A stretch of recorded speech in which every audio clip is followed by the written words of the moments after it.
सभी दर्शकों को मेरा नमस्कार।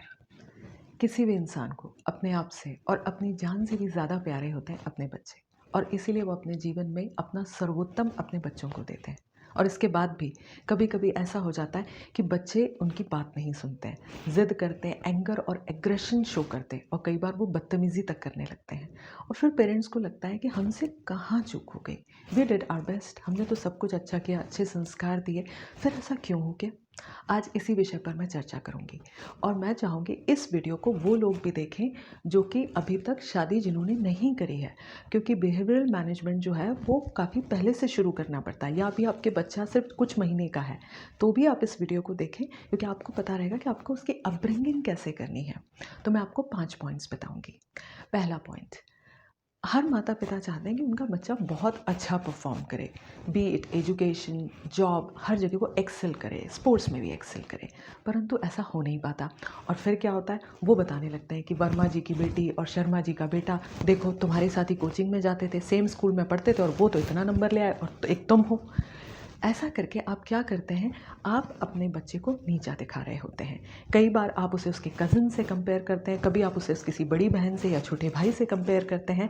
इन सभी मामलों में दो आपका इंटेंशन होता है कि बच्चा मोटिवेट हो या इंस्पायर हो, पर होता उल्टा है। बच्चा लेट डाउन फील करता है, उसे लगता है कि उसे नीचा दिखाया गया। क्यों? क्योंकि आपने उसके सामने एक स्केल रख दिया, वर्मा जी की बेटी, शर्मा जी का बेटा, और इस स्केल पे वर्मा जी का बेटा यहाँ है और तुम यहाँ पर हो। तो वो बच्चा जो है वो समझ जाता है कि मुझे नीचा दिखाया जा रहा है, भले ही वो बच्चा 8 साल का ही क्यों ना हो। वो इसे समझ अपनी इंसल्ट की तरह लेता है, भले ही वो इसे डिफाइन ना कर पाए, पर उसके सबकॉन्शियस माइंड में ये चीज़ समझ में आ जाती है कि आप उसे नीचा समझते हो, और आपने उसकी इस तरह से कंपेयर करके आपने उसकी इंसल्ट करी है। भले ही ये कंपैरिजन आपने उसके रियल ब्रदर या सिस्टर्स के साथ किया हो, तब भी आपने उसकी इंसल्ट ही करी है। और ऐसे में बच्चे के अंदर से जो है ना वो एक रिबेलियस नेचर, जो विद्रोही प्रवृत्ति जो है वो आने लगती है, एग्रेशन आने लगता है, वो चिढ़ जाता है इस बात से, और फिर कहीं ना कहीं बिहेवियर में वो चीज़ें जो है वो शो होने लगती हैं। अब आपका ध्यान ही नहीं जाता कि आपसे ये जो है ये एक काम हो गया था जिसकी वजह से बच्चे के कोमल मन में जो है वो भावना बैठ गई है। अब कंपैरिजन का एक और बहुत बड़ा लॉस होता है। कई बार क्या है, जैसे सगे भाई बहनों में कंपेयर किया जाता है कि तुम्हारा बड़ा भाई तो पढ़ने में इतना अच्छा है, या तुम्हारी छोटी बहन देखो वो कितनी बात सुनती है, वो घर के सब काम कर लेती है, और एक तुम हो आलसी, हिलने का नहीं देखते हो। तो क्या होता है, भाई बहनों के बीच में भी जो है रिलेशनशिप में प्रॉब्लम आ जाती है, क्योंकि वो ये समझते हैं कि ये मेरा दुश्मन है, ये मेरा कॉम्पिटिटर है, जिसके सामने मुझे नीचा दिखाया जाता है, इसकी वजह से मैं हर बार हारता हूँ या हर बार हारती हूँ। तो उनके बीच में जो बॉन्डिंग होनी चाहिए, जो वार्मनेस होनी चाहिए, वो नहीं डेवलप हो पाती है। नॉर्मली वो ब्रदर सिस्टर की तरह ठीक बिहेव करेंगे, पर अंदर कहीं ना कहीं सबकॉन्शियस माइंड में एक जेलेसी वाली फीलिंग होगी, एक कंपटीशन वाली फीलिंग होगी, और ये उनके रिश्तों को लॉन्ग टर्म डैमेज पहुंचाती है। और फिर पेरेंट्स को लगता है कि ना बच्चा हमारी इज्जत करता है, ना अपने भाई बहनों के साथ सही तरीके से व्यवहार करता है, उसकी उससे भी नहीं जमती है, क्योंकि वो डैमेज बहुत पहले किया जा चुका है। तो please stop comparing your kids. आप अपने बच्चों को किसी से कंपेयर मत करिए। आप ये सोचिए कि वो ईश्वर की एक यूनिक देन है, और उस बच्चे को वैसे ही आप स्वीकार करिए। ऐसा नहीं कि आप उसे पढ़ने के लिए नहीं बोलिए, पर मोटिवेट करने के और भी कई तरीके हैं, और उस मोटिवेशन के लिए मैं इस पर और भी वीडियो डालती रहूँगी। अब बात करते हैं दूसरे पॉइंट की। दूसरी बात क्या होती है कि देखिए, बच्चा जब भी घर में है ना किसी भी चीज़ की परमिशन लेता है, बच्चे छोटे होते हैं तो जनरली उन्हें किसी पार्टी में जाना है, या वो किसी एक्टिविटी में पार्टिसिपेट करना चाहते हैं, वो कुछ भी ज्वाइन करना चाहते हैं, तो पेरेंट्स से परमिशन लेनी होती है। अब ऐसे में पेरेंट्स को ध्यान रखना है कि वो हर चीज़ में आपस में डिस्कस करके बच्चे को परमिशन दें, और वो एक दूसरे को ओवर रूल ना करें। मतलब माता पिता, हस्बैंड वाइफ एक दूसरे को ओवर रूल ना करें। इसको थोड़े बेहतर तरीके से समझाने के लिए मैं आपको अपनी फैमिली का एग्जाम्पल देती हूँ। जैसे क्या होता था, when I was in school, तो मुझे जैसे किसी फ्रेंड के यहाँ पार्टी में जाना है। अब मैं मम्मी के पास जाके कहती थी कि मम्मा, मुझे उसने पार्टी में बुलाया, उसकी बर्थडे पार्टी में चली जाऊँ क्या? तो मम्मी बोलती थी क्या तुमने पापा से पूछा? मैंने कहा नहीं, हिम्मत नहीं पड़ रही पापा से पूछने की, आप पूछ लो। और फिर मम्मी जाके पापा से पूछती थी कि ये इस तरह से कह रही है कि इसको पार्टी में जाना है, तो जाने दे क्या? फिर पापा मम्मी से पूछते थे कौन है ये लड़की? मम्मी बताती नहीं, मिल चुके हैं, ख़ानदानी है, अच्छी है, माता पिता के साथ अपने घर आई थी, सेफ़ है, भाई जाएगा छोड़ देगा इसको, वो लेके भी आ जाएगा, इतने बजे तक घर आ जाएगी। पापा कहते थे ठीक है, तो तुम क्या कहती हो? मम्मी कहती है मुझे लगता है जाने देने में कोई प्रॉब्लम नहीं है। पापा कहते अच्छा ठीक है, फिर जाने दो। मतलब क्या हुआ, मेरे सामने मेरे पेरेंट्स ने डिस्कस किया, उन्होंने मेरी सिक्योरिटी से लेकर हर चीज़ को डिस्कस किया, और उसके बाद फिर मुझे परमिशन दी। और दोनों ने कभी किसी मामले में एक दूसरे को ओवर रूल नहीं करा। हमें पता था कि अगर हम किसी भी मामले में पेरेंट्स से परमिशन लेंगे, वो आपस में डिस्कस करेंगे और अगर उनमें से किसी एक ने जो बात कह दी, दूसरा उसे फॉलो करेगा, वो कभी ओवर रूल नहीं करेगा। और क्या हुआ, जब हम बड़े हुए तो इस डिस्कशन में हमें भी शामिल कर लिया गया। फिर हम किसी भी मामले में अगर उनसे बात करते थे तो मम्मी पापा हमसे कहते हैं कि ठीक है बताओ तुम्हारी क्या राय है, तुम्हें क्या कहना है। हम अपने पॉइंट्स रखते थे और फिर वही एक डेमोक्रेटिक सिस्टम की ओवर रूल नहीं किया जाएगा, सबकी बात सुनी जाएगी और फिर जहाँ पर भी जो बहुमत होगा वो डिसीजन लिया जाएगा, जो सबकी ओपिनियन होगी वो ही डिसीजन लिया जाएगा। तो आपको अपने घर में यही करना है, पेरेंट्स कभी ओवर रूल ना करें। कई बार क्या होता है, लड़का जो है बेटा परमिशन लेने आया, मम्मी मुझे बाइक खरीदनी है, ऐसा करना है। माँ कहती है भाई मैं तो चाहती हूँ तुम खरीद लो, अब तुम देख लो तुम्हारे पिताजी मानते हैं तो ठीक है, मुझे तो कोई प्रॉब्लम नहीं है। अब क्या हुआ, यहाँ डिवीजन आ गया कि माँ ने बोल दिया मुझे प्रॉब्लम नहीं है, पिता से पूछ लो। पिता ने मना कर दिया तो पिता बच्चे के लिए जो है वो बुरा बन गया और माँ बड़ी अच्छी बन गई। और ये जो है कि माँ के एक और है, सबकॉन्शियस माइंड में उसे समझ में आ गया कि माँ की नहीं चलती है, चलती तो पिता की है। तो ये क्या होता है, अब वो माँ की रिस्पेक्ट नहीं करेगा। उसने बचपन से देखा है कि हर मामले में पिता की चलती है, माँ तो कहती है मुझे कुछ प्रॉब्लम नहीं, तुम्हें जो करना है कर लो, पिताजी से पूछ लो। अब जब उसे पता है कि माँ की चलती ही नहीं है तो जैसे जैसे वो बड़ा होता जाएगा वो माँ की रिस्पेक्ट नहीं करेगा।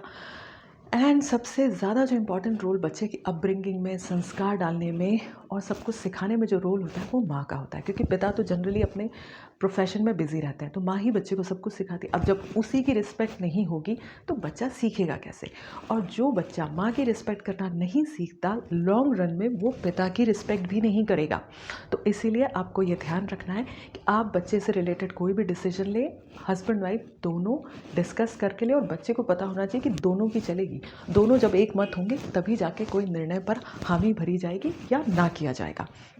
दूसरी बात है फादर्स को, और ऐसा नहीं है कि सिर्फ फादर ओवर रूल करते हैं, कई बार कुछ घरों में महिलाओं की चलती है और वो किसी बात की ज़िद पकड़ के बैठ जाती हैं, उन्हें पता है कि ऐसा होके रहेगा।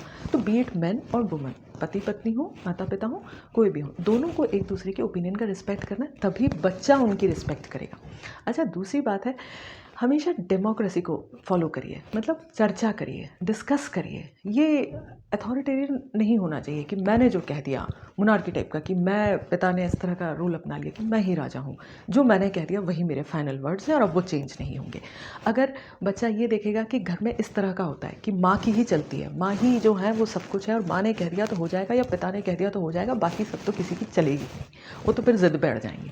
जब बच्चा ये चीज़ देखेगा तो उसे पता होगा कि मेरे को भी बड़े होकर यही करना है, मुझे तो अपनी ही चलानी है और मुझे बाकी सब किसी की नहीं सुननी है। फिर वो फैमिली में कभी किसी की नहीं सुनेगा, जब तक उस फैमिली में रहेगा तब भी नहीं सुनेगा। जब शादी करके अपनी फैमिली बनाएंगे वो बच्चे, चाहे वो लड़की हो या लड़का, वो लाइफ पार्टनर की भी नहीं सुनेंगे।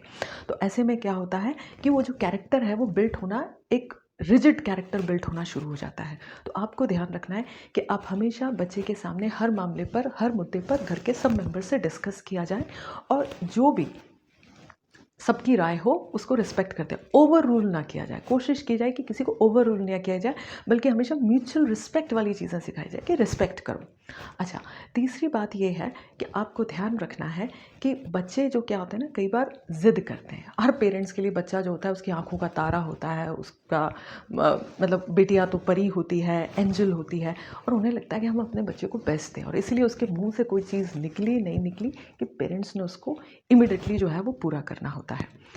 अब क्या होता है, जब आप उसकी ज़िदें पूरी करना शुरू करते हैं तो आप उसकी ज़िद को बढ़ावा देते हैं। उसको ज़िंदगी में ना सुनने की आदत नहीं होती है। अब उसे पता है कि अगर मैंने कुछ कहा है तो वो पूरा होना ही चाहिए।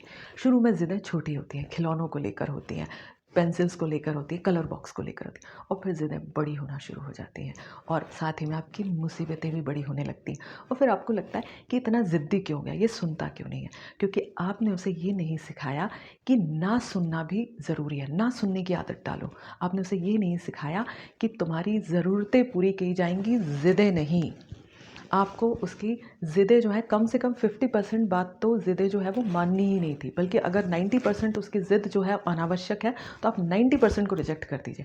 आप चाहे करोड़पति हो चाहे अरबपति हो, अगर आपको पता है कि मेरे बच्चे के पास शूज़ हैं और 2 शूज़ की ज़रूरत है और 2 शूज़ हैं, तो अब उसको तीसरा तब तक नहीं मिलेगा जब तक कि वो 2 नहीं फट जाएंगे।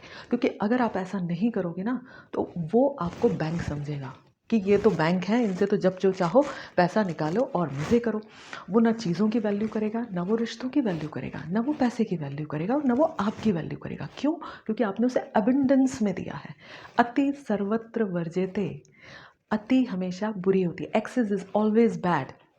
तो आपको बच्चे को कभी एक्सेस में कोई चीज़ नहीं देनी है। कपड़े, जूते, स्पोर्ट्स का सामान, उसकी हर इच्छा, कोई चीज़ एक्सेस में नहीं दी। उसे पता होना चाहिए कि ना ही किया जाएगा, मुश्किल से कोई चीज़ मिलती है। जब वो मुश्किलों का सामना करेगा, तब जाकर जो है वो रिस्पेक्ट करना सीखेगा। वो आपकी भी रिस्पेक्ट करेगा, उसको वो जो चीज़ें ज़िंदगी में मिलेंगी वो हर उस चीज़ की रिस्पेक्ट करेगा। तो आपको बच्चे की ज़िदें जो हैं वो नहीं माननी है। आपको कोशिश करना है कि आप उसे ना सुनने की आदत डालें। जब उसे पता रहेगा कि 70-80% मुझे ना सुनना पड़ता है, तो वो ज़िंदगी में भी ना सुनने के लिए रेडी रहेगा। अच्छा, चौथा जो पॉइंट है वो ये है कि जनरली क्या होता है, बच्चों को इतना लाड़ प्यार में पाला जाता है ना कि उनसे घर के कोई काम नहीं कराए जाते। बिल्कुल राजा रानियों की तरह पाला जाता है। वैसे भी आज हम सबके घर में सर्वेंट्स बहुत होते हैं। तो क्या होता है, और बाकी अगर सर्वेंट्स जो काम कर रहे हैं वो ठीक है और बाकी के लिए सब मम्मी पापा होते हैं। तो क्या होता है ना, बच्चा कभी भी सेल्फ डिपेंडेंट नहीं होता है। उसको तो पता है मेरा मुँह खुलेगा और मुझे चीज़ आ जाएगी। उसे कोई काम करना ही नहीं आता, उसे ज़िम्मेदारी उठाना नहीं आता है। अब ऐसे में जब वो बड़ा होता है तो उसमें कहीं न कहीं कॉन्फिडेंस की कमी होती है, बिकॉज़ उसने कभी अपना काम नहीं किया होता है और उसमें डिग्निटी ऑफ लेबर वाला भाव भी नहीं आता है। वो हम्बल भी नहीं बनता है क्योंकि आपने उसे डिग्निटी ऑफ लेबर नहीं सिखाया।